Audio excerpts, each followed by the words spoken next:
Hey, it's Honeygregory, and I'm back with an amazing guest. Of course, that's what I always say. But he's really, really cool. He's an ex teacher who has become a realtor, and everybody loves him. And he's selling houses left and right. So if you're interested in selling or buying, you're going to want to watch this because he has great ideas, great tips on how to buy and sell houses. And he's going to tell us all about his journey switching from a teacher to a realtor. So stay tuned. We're going to have some fun.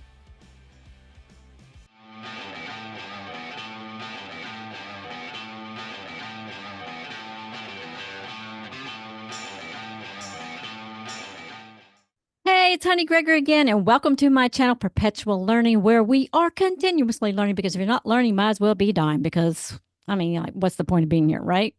So anyway, today, as usual, I have an amazing guest. And as I said earlier, he is so interesting. He is a real estate agent. So I want everybody to welcome. It's Micah Heath. Hey, Michelle. Thanks for having me today. I love your name. I just have to say that first of all, because when I was pregnant, I was looking at names and I love H names. So I was looking at Heath if it was a boy. And I was looking at names because my middle name is Michelle. And so, I was the Micah and Michael, and, lots of different things popped up. And so your name actually was on my short list if I had had a boy. Isn't that Well, cool? well, I tell you, yes, that is cool. And I absolutely love my name. And I got to tell you where it came from because I'd most love to people hear. believe, right, that it's a biblical name. And Micah, is from the Old Testament, but my dad actually took it from the Rifleman, No. an old, yep, a Western TV show. And Oh, I remember Micah it well. was the sheriff. Okay, yeah. And my dad just, loved the show and he loved the name. So that's Well, where who it came didn't from. like, was it Chuck Connor? Chuck Yes, Connors? yes. Oh, he was, back in that day, all the ladies thought he was the guy, he was Uh-huh, the man. right. He was sexy in those tight cowboy jeans and boots. The girls would just be like, my grandma always watched it and we'd watch it together. I think she was just really checking out his buns, if you want to know what I think. But anyway, Yeah. we won't, Grandmas are we, sneaky like that. I know, right? We won't go down that rabbit hole. But anyways, so I know you through the networking group, and I just want to say that I'm so impressed with you because in the networking group, whenever you've done the presentations, you have talked about your story and how you went from being an amazing teacher here locally in Bloomington, Indiana, and then decided you were going to do something different. I guess hanging out with kids all day can get a little testy, on the nerves, Yes. but and you decided to become a real estate agent, and now you're just zoom all over the place. So I want to hear your story. How did you get from being a teacher, or why did you become a teacher, and then decide to become a real estate agent? We want to hear your story. Yeah, thank you. So I became a teacher because I always enjoyed, working with kids. And so I got my degree in elementary education, and actually I taught for 6 years, and then I was a principal for Oh 11 wow. years. Oh, that's Yeah. tough So business there. Wow. absolutely. Yeah. And I became a principal when I was 29. So from the Oh, get-go, I said, you well, I'm are not a going to do go this getter. for You are a go getter, man. Yes. And so from the beginning I said, well, I'm not going to do this for 30 or 35 years. So I always had a plan that I would transition into Hmm. something new. And I was a principal in Scottsburg, Indiana for 3 years. And then we moved to Bloomington and I was a principal here for 8 years. And the last 2 years were just kind of crazy and I was Mm. unable to do the things I enjoy anymore. And so at that point I said, it's time for a change. And so I Hmm. had been looking around and I interviewed for 4 jobs, I think, and I was offered three of them, but they were all jobs that were kind of 9 to 5 jobs where I'd be Mm-hmm. working for someone else. Yep. And I wasn't used to that and I wasn't looking for that. But I've always wanted to be a realtor since the time I was 19 and I had done some house hunting with a friend. I Hmm. just thought it would be an amazing career. So I decided that it was time to make the jump. And Sorry, I'm having in a April of technical issue. no, I'm like you're good. You're good. You can't bother me one bit. So in trying to figure it April out. of You go ahead. 20, yeah, you're good. In April of 2023, I enrolled in a real estate course and I finished up 6 weeks later on Memorial Day. I drove to Terre Haute the next day to take my real estate exam. I Wow. passed that. And since then, I've been doing real estate full time and I absolutely love it. Man, like I said, you're impressive. You're like zoom zoom. You make a decision, you go for it. But so did COVID influence your change in career any? I mean, because that wasn't easy. Yeah, it Yeah. was definitely coming out of COVID. During COVID was actually really easy. I mean, we were, conducting school remotely, and everyone was at home. And then when we came back into the building, we were a school of like 330 students, and I think we had like 220, 230 students in the building, and another Wow. 100 students still learning remotely, right? Oh So in our wow. classrooms, we had like 12 to 16 kids in each classroom, and they were spread out and they had masks on. Oh wow. But when we come back from COVID, right, all of these kids, to no fault of themselves, lost out on 2 years of Hmm. maturing and Yeah. socializing and stuff. Yeah. So when they came back, it was just really difficult. And then my job, instead of what I used to do, was spend a lot of time in the classroom, but Mm, with kids out at recess, running book groups and clubs and things of that nature. Instead, it turned into discipline all day, every day. mm, And that's just not what I got into being a principal for. yeah. So at that point, and education is really tough. So, big round of applause for anyone out there who is Mm, still a teacher, who is a principal, yeah. because it's a very difficult job. And Well, I can I applaud all imagine of them. it's basically their CEO of a big old company because you got a lot of employees and you got a lot of customers, Hmm. which are the parents and the kids, right? And you're running a Yes. business. It's a business, even though, and then you got Yes. higher ups, you've got your, the board of directors, so to speak, as, watching over every little thing you're doing. And, it's hard.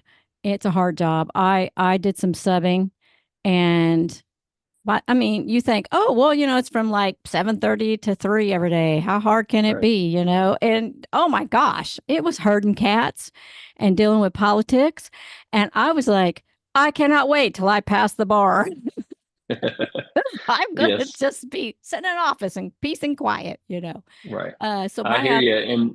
And being a principal is tough. Being yeah. a teacher is tough. But the two toughest jobs are being a substitute teacher and being a bus driver. So, Oh yeah, I can imagine. A bus driver, I don't think I do because I would lose my mind. But being a sub, coming in and you don't know anybody or the kids, and you're just kind of like yeah. showing up, and they have no respect for you at all whatsoever. And the littler they are, the more like herding cats, and the older they are, the more smart alecky and rude they are. Yeah. And I can't imagine doing that all day. So my Yeah. hat goes off to anybody who's doing that. God bless you. Um, Yes. so you got your real estate license, zip, zip, you're so fast. And, I saw you at our networking groups and you were starting your own business and talking about the houses and making sales. And then all of a sudden I see you took over another company. Like you just took over one. I'm like, holy moly, Right. this man is moving. It's like moving it like on a race Yes. car. So tell me about that. Yeah. Yeah, thank you. And I mean, my expectations are really high, and I'm always pushing myself. And especially when someone tells me, like, oh, you can't do that, like when I was Mm, trying to become a principal when I was 29, yeah. even people who are real close to me and believe in me, were like, oh, you need to be an assistant principal first, or you need to be a little bit older. Well, that just gave me the drive to go after it more Yeah. and prove That's that people negative people talk. wrong. Mm-hmm. Yeah. And I think a lot of them were just trying to give me advice and be helpful, but for me it's motivation, right? Yeah. And so Fuel, then fuel. It's yep, fuel to get as you going. Mm-hmm. definitely. And as I became a realtor, and I have these goals, and it might be to, sell, $4 million or $5 million in my first year. And people are like, oh, that's going to be really difficult in your first year. There we go. More fuel. Yeah. And as a realtor, you have to hang your license with a managing broker for your first 2 years, right? Before you can be a managing broker or go out on your own and open up your own brokerage. Mm-hmm. And so that had always been a goal of mine. But I started out with Carpenter Realtors. And then in February of 2024, this year, I joined Keller Williams. And Mm-hmm. Keller Williams has a little bit different of a model. So what I've done is I became a market center owner. Now, Mm-hmm. so I'm not the managing broker because I'm unable to do that right now. So Mm-hmm. our managing brokers are Scott and Rhonda Smith, who own Keller Williams Indy Metro South, and under that umbrella is 15 other offices, Wow. kind of everything south of Indy Metro South. So you're thinking of Avon and Franklin and Trafalgar and Columbus and Bloomington, Martinsville. And so I took over ownership of the Bloomington office. And so what that means is kind of I have, control of the Bloomington market in regards to Keller Williams. And so I inherited three agents. So I have I started out with three agents underneath me. I Wow. recruited two, yeah, I recruited two more right away. So within the first couple of weeks of taking over ownership, I have five agents underneath me. Wow. So with that, and I absolutely love that, and the reason I wanted to do this is because new agents need a lot of support, Hmm. and even veteran agents, as things change, they need support and they need the, the support from a team, right? Yeah. Yeah. And as a former educator, right, I love to, help people, to educate people, to mentor people, and I love to build a team, Hmm. right? And so that's what I'm doing here in Bloomington. So right now I have my five agents, and I hired an assistant not too long ago, and then I have a few other agents that are kind of in the pipeline in various degrees, that I'm cultivating or helping. They may just be starting out to get their license, or they may be veteran agents who may Hmm. join our team at one point or another. That's Yeah. amazing. Because I know what, like 2 months ago, you were like, yeah, I'm just looking for someone part time to do some social media and assistant, and then all of a sudden, like I'm busy and I'm running and I'm out of town, and then I come back and I was like, holy moly, it just all blew up. I was like, this is wild, but fantastic. I mean, how exciting for you! I'm so happy for you. This is great. Like, wow. Yeah. I thought about becoming a real estate agent a couple of times because it's a lot of legal stuff too, and I found it very interesting. And I actually looked at it a couple of times during COVID because I'm like, I'm sitting around here twiddling my thumbs, at home while my daughter was doing online schooling. And I almost clicked the go button 2 or 3 times, and I still might because I still find it a lot of fun and fascinating, So I don't blame you. It's a really great career. A little hard to get started, but it sounds like what you're doing is right, perfect, helping people and wanting to be, use your skills that you learned as an educator to grow your team and be a, like a mentor and teacher for them. I think that's just beautiful. I think it's going to work out phenomenally for you.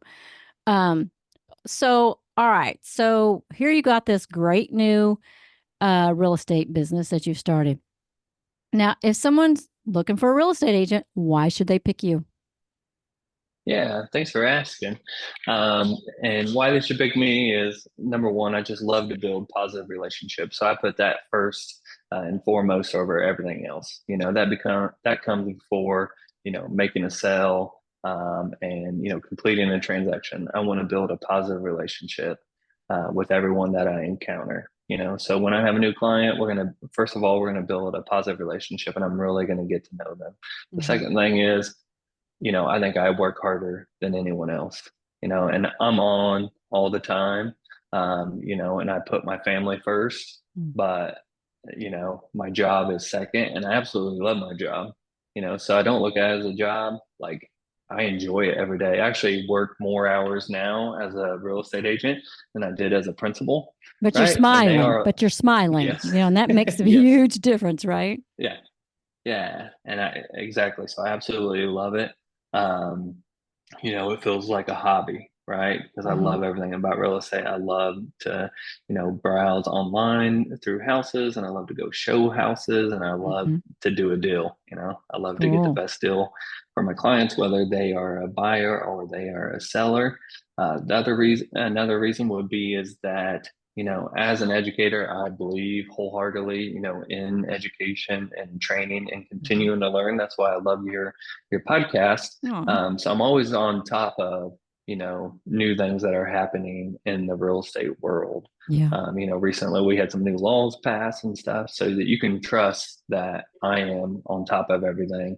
At the end of the day, I'll take this back real quick is when I was a principal in Scottsburg, Indiana, and my wife and I were living in Columbus.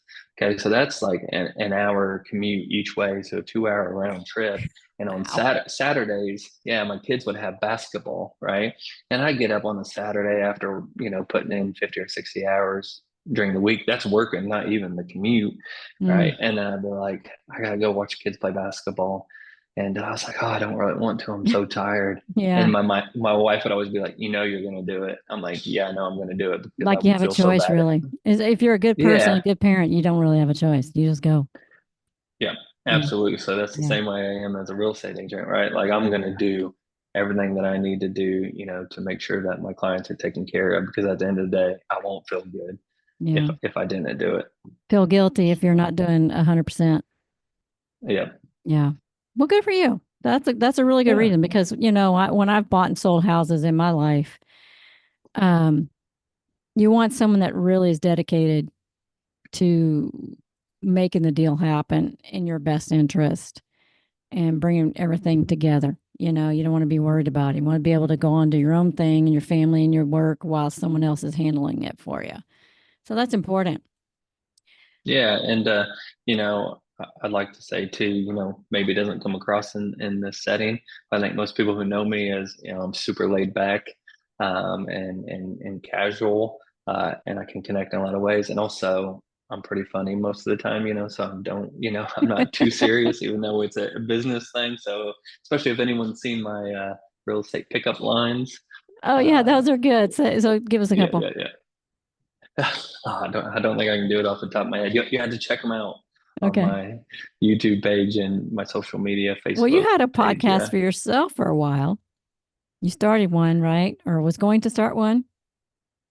Yeah, well, I was doing some videos. It Oh, wasn't a okay. podcast. They were like Okay. short interview videos. Yeah. And I Okay. tell you what, so kudos to you. You figured out how to make it work. That took up a lot of time Yeah. to make those videos. So I had to kind of put that on the back burner. Yeah, it is. I've learned how to do it pretty quick, now, but it was like a learning curve at first.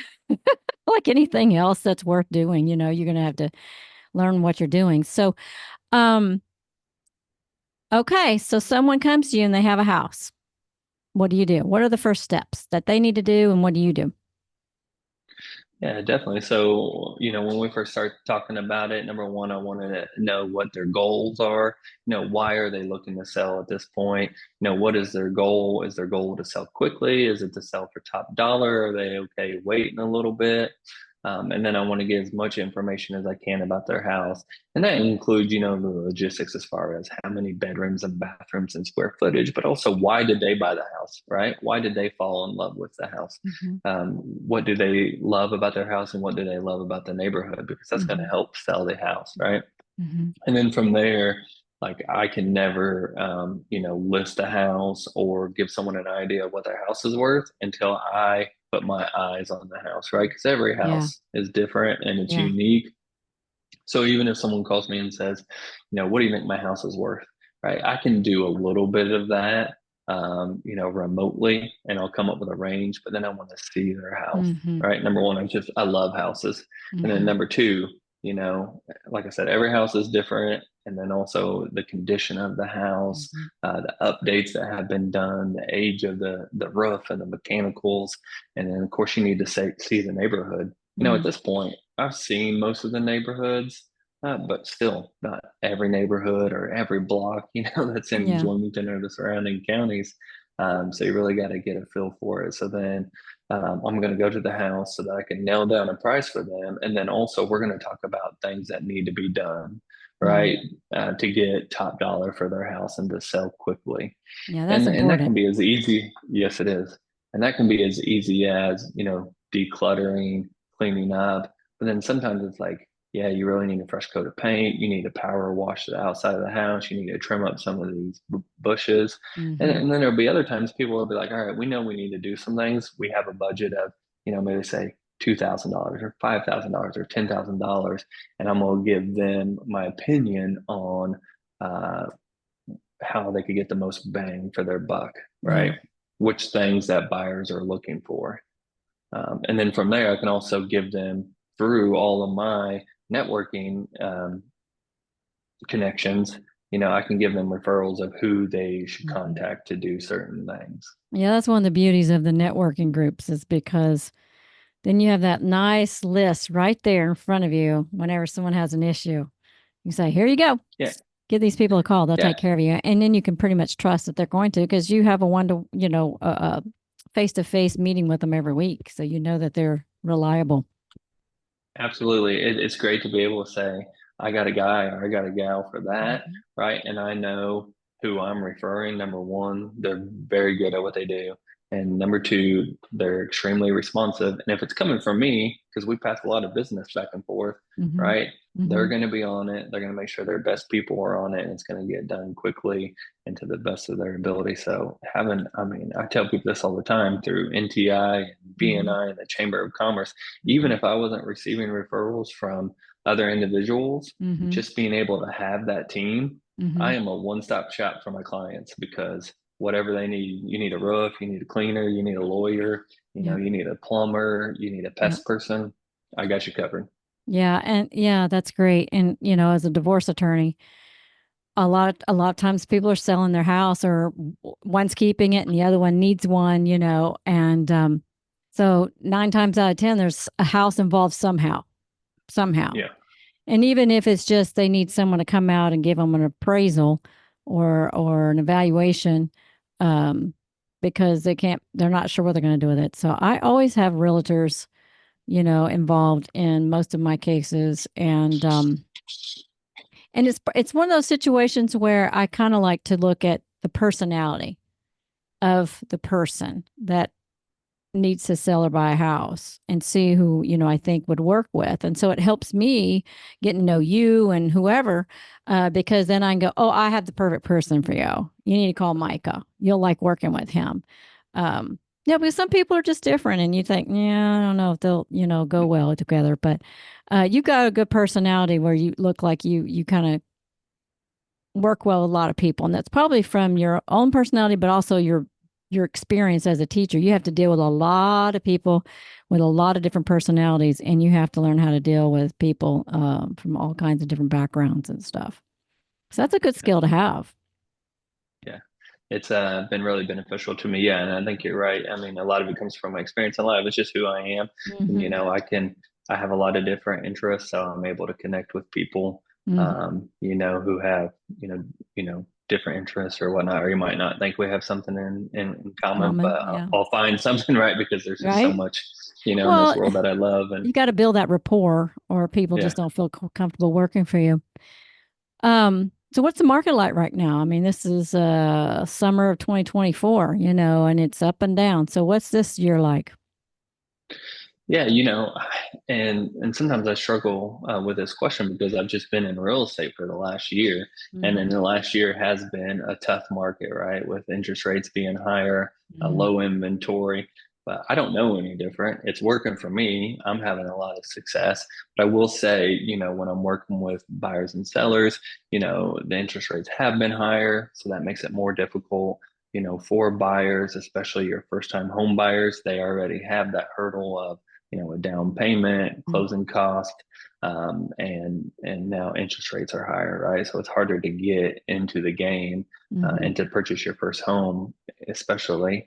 And then as sellers, there's just less buyers out there because of the high interest rates.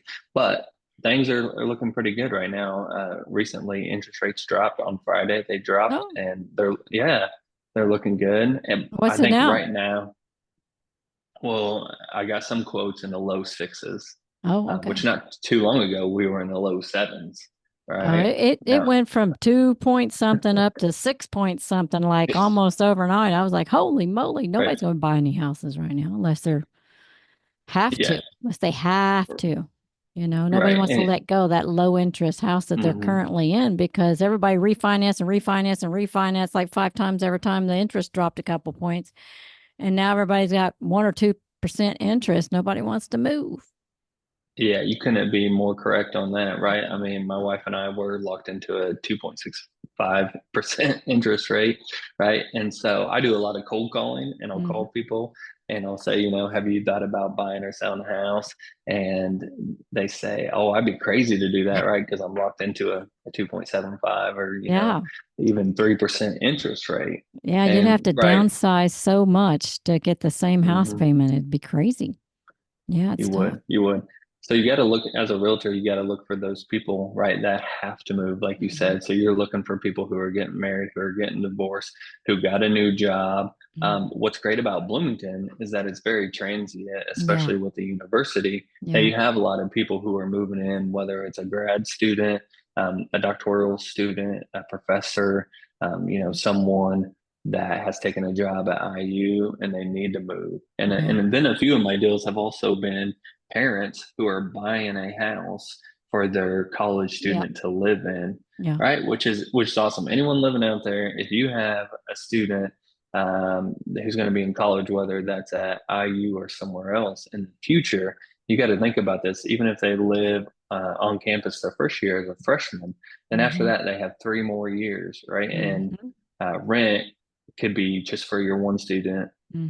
$800 to $1,200 a month, because houses around here and even apartments Hmm. are $1,800 to $3,000 a month. I And know, then you it's split insane. that. It's insane. But if you buy a house, right, Hmm. and then instead of throwing away that rent, right, Hmm. you're building up some equity, and then Hmm. when they go to graduate, you continue to rent it, Yeah. right, where it's a nice source of income, or you can sell it, and even if you break even, you didn't lose all that money to rent, but most Yeah. likely due to appreciation Yeah. in Bloomington, which is fantastic, you're going to make some money.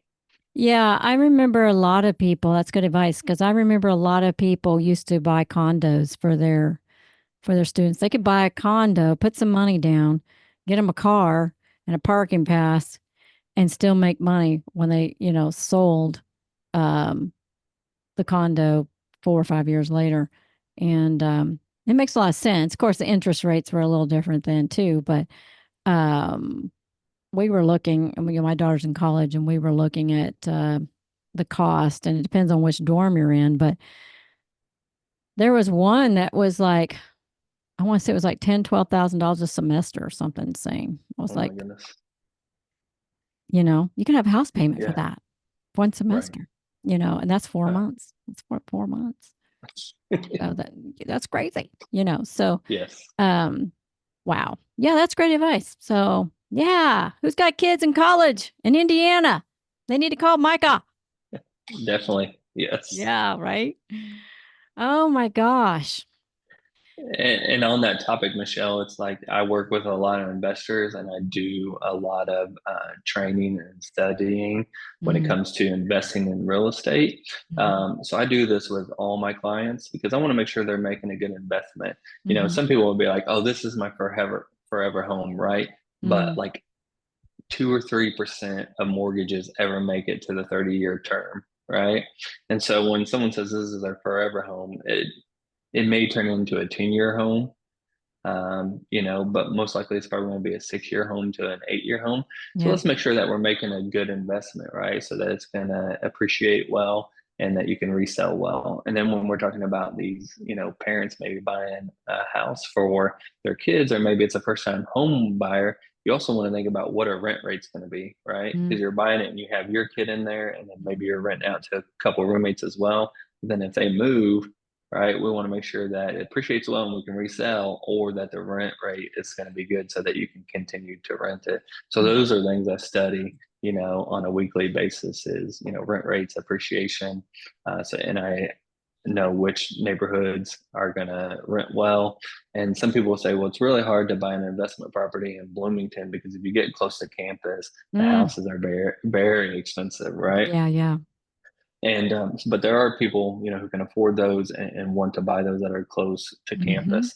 Mm-hmm. But then outside of that, I've identified a few, neighborhoods where you can get into the investment game at a much more affordable price, and your rents are still good, and they're also either neighborhoods where things are moving, right? Because Mm-hmm. there's no places left close to Mm-hmm. campus, Right. right? So where things are moving, or neighborhoods that are turning over, Mm. so you might look right now and be like, I don't know if this is the best neighborhood, but Mm-hmm. they are turning over, so in 2, 3, 4 Mm-hmm. years, you Mm-hmm. you made yourself a great investment because you got into that neighborhood Yeah. early. Sometimes you got to find those old neighborhoods that great granny used to live in Yes. that someone's inherited from them. And now it's, the family doesn't want it or for whatever reason, and it's a rundown little neighborhood. But you get in there cheap, and then you start just buying them all up. Start Oh, making your block nice. My block, where I'm at, neighborhood I'm at, I think I'm one of two people on this block that's the original homeowners when these were built. no, right. And it turns over a lot. And I know a friend of mine who bought a house 30 years ago over off of Walnut. I'm say Walnut and 10th or 8th or one of those somewhere over there. And he bought it for under 100,000. He sold it for $1 million a couple months ago. Oh my goodness. Yeah. And that portrays two different things there, right? The best time, right, to buy real estate was yesterday, Yep. right? So the next best time is today. So people all the time want to say, I'm going to wait. I'm going to wait Mm-hmm. until interest rates go down, or I'm going to wait till home values go down, right? Mm-hmm. Well, most likely that's not going to happen. So Mm-hmm. you're paying the price of waiting, Mm-hmm. right? Then you're either going to pay more in 2 or 3 years or 10 years when you finally decide, Mm-hmm. to go for it. Um, or, you've just lost out on maybe that income and that appreciation. Mm-hmm. I can't think of her name right now, but she's on Shark Tank and she has, made billions of dollars in real estate. The And she blonde says, with the yeah, short yeah, hair. short hair. Yep. You I know who got you're it. talking Yeah, about. Oh, she's yeah. phenomenal. Oh yeah, she's a genius. Yeah. And she'll say, I'll overpay for real estate, right? Because it's cheaper. Even if I overpay now, it's Mm-hmm. cheaper than what it's going to be in a year or 2 years Yep. or 3 years. Yep. So what we call it is analysis paralysis. Yeah. People who want to invest in real estate get stuck Yeah. in this analysis paralysis. Yeah. And I Yeah. have clients like that right now. They're like, they have to meet certain numbers, Mm-hmm. your cap rate and return on investment and all this, right? And then they Yeah. get stuck in that analysis paralysis and they never invest. Yeah. Oh, yeah. Yeah. I believe it. Because it's hard to pull the trigger on something big. I remember when I signed on the dotted line for my house that I'm in, and I've been in it now 20 years. I never thought I was going to be in here more than 2 or 3 years, but life takes you sometimes down a path you don't expect. But if I was trying to buy this house now, I'd be paying 4 times more for it. Oh, definitely. Yeah. I You mean, we know. bought our house 8 years ago, Hmm. right? And we paid $235,000 for it. And we've invested some money into it. If I was going to list it right now, I'd probably list it at like Yeah. $525,000. Right. I mean, But eight yeah. years ago. Yeah. That's crazy. It's Yeah. crazy. But I remember signing on dotted line. My hand was shaking. It's like, oh my God, am I going to be able to make this house payment? I just got out of college. I don't know, Yeah. what I'm going to do for work. Da da da da. And I was like freaking out. And now I'm like, man, it was like the best thing I ever did. Yes. It's the best thing you ever did. You just got to do it. You can't sit there and analyze yourself to death. You just got to do it. You got to pull the trigger on it. You know you want it. You got to live somewhere. So you might as well live somewhere where you're going to make money off of it, you know? Right. And another thing too is like when you're talking about maybe a first time home buyer, Mm-hmm. and they're like, well, and sometimes they'll hold out. They're like, this isn't the perfect house. This isn't the perfect house. Well, you're probably never going to find the perfect house, number one. But number two is how you get to the perfect house is you buy that first house, right? Mm-hmm. And then you use the equity in that house to buy your Mm-hmm. next house. And then you Yep. use the equity in that house, hopefully to buy your perfect Exactly. house. Exactly. And, you can always fix it up and you Yeah. can always add on, and the interest rates are going to go up and down. So you can always refi.